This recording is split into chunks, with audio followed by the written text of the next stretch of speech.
வணக்கம் நண்பர்களே, ஆஸ்ட்ரோ ஆதிரன் சேனலுக்கு உங்களை அன்புடன் வரவேற்று மகிழ்வதில் நான் ராஜேஷ் தியாகராஜன்.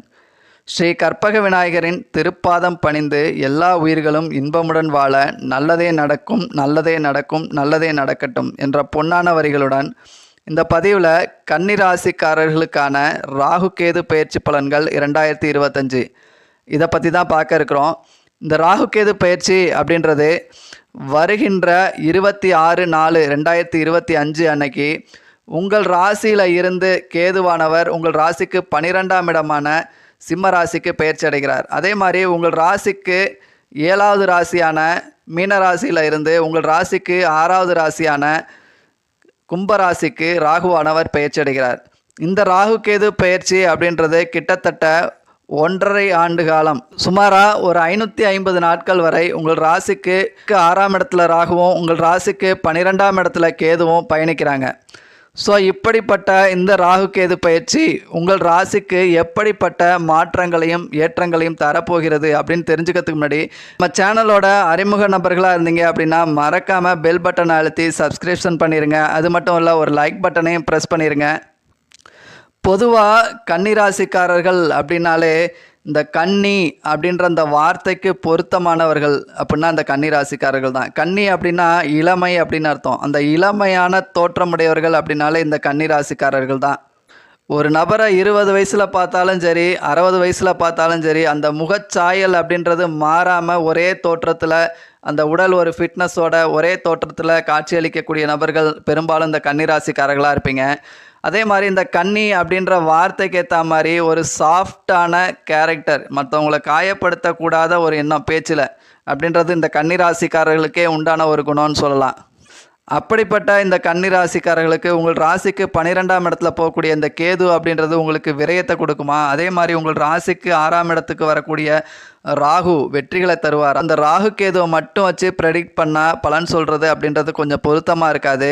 இதில் முக்கிய கிரக நிலைகள் அப்படின்னு எடுத்துக்கிட்டிங்கன்னா, இந்த ராகு இருக்கக்கூடிய இடத்துல, அதாவது கும்பத்தில் ஆல்ரெடி சனியும் அங்கே தான் இருக்கார். அவர் எப்போ பயிற்சி அடைகிறாருன்னா அடுத்த வருஷம் மார்ச் மாதம் 6ஆம் தேதி தான் பயிற்சி அடைகிறார். 2026 மார்ச் 6ஆம் தேதி தான் பயிற்சி அடைகிறார். ஸோ அப்போ இந்த மார்ச் 6ஆம் தேதி வரைக்கும் இந்த ராகுவும் சனியும் 6ஆம் இடத்துல உங்கள் ராசிக்கு 6ஆம் இடத்துல இருக்காங்க. இந்த குருவானவர் பார்த்திங்கன்னா வரக்கூடிய மே மாதம் 11ஆம் தேதி பயிற்சி அடைகிறார். எங்கேருந்து? ரிஷப ராசியிலேருந்து மிதுன ராசிக்கு உங்கள் ராசிக்கு 9ஆம் இடத்துலேருந்து 10வது இடத்துக்கு பயிற்சி அடைகிறார். ஸோ இந்த 3 காம்பினேஷன் எப்படி உங்களுக்கு வேலை செய்யும் அப்படின்னு எடுத்துக்கிட்டிங்கன்னா, 3, 6, 10, 11 அப்படின்றது உபஜயஸ்தானங்கள் அப்படின்னு சொல்லுவாங்க.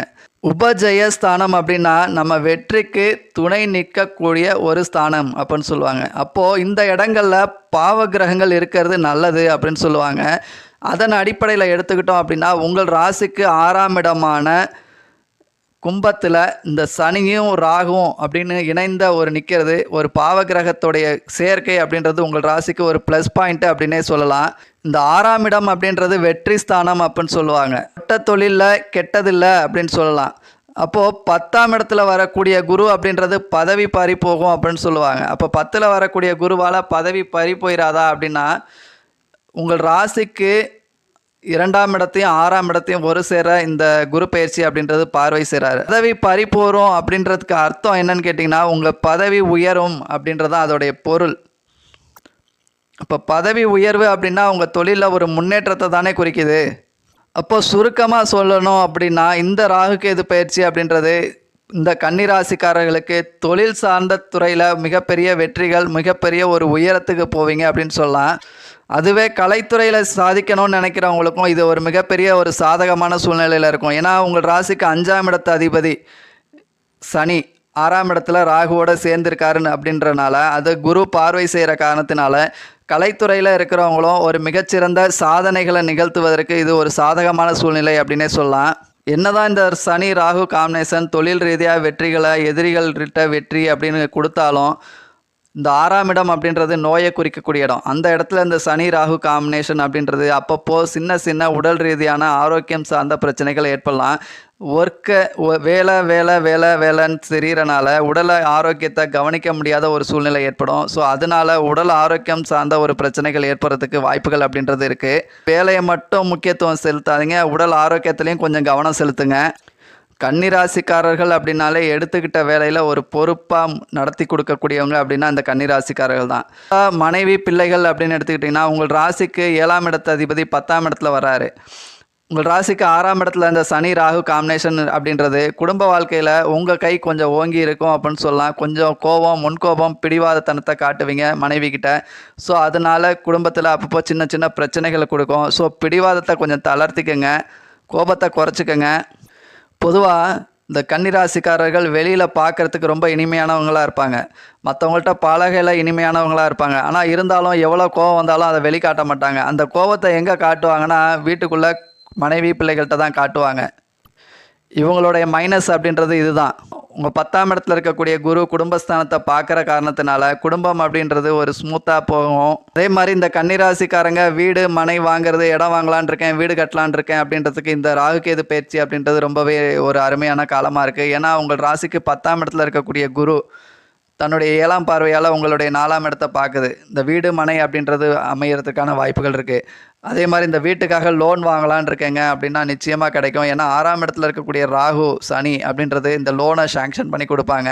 கடன் வாங்கியாச்சும் வீடோ இடமோ வாங்கிறதுக்கான வாய்ப்புகள் அப்படின்றது ரொம்பவே பிரகாசமாக இருக்குது இந்த ராகுகேது பயிற்சி உங்களுக்கு. அடுத்ததான் மாணவர்கள் அப்படின்னு வரப்போ உங்களுக்கு 4ஆம் இடத்த குரு பார்வை செய்கிறதுனால கல்வி அப்படின்றது நல்லாயிருக்கும்.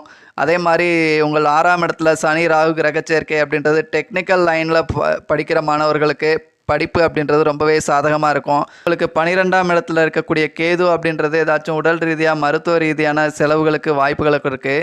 இருந்தாலும் அதை நீங்கள் ஒரு சுப விரயமாக மாற்றணும் அப்படின்னா ஒரு இடம் வாங்குறது, வீடு கட்டுறது இது மாதிரி செய்கிறதுனால அது ஒரு சுப விரயமாக நீங்கள் மாற்றிக்கலாம்.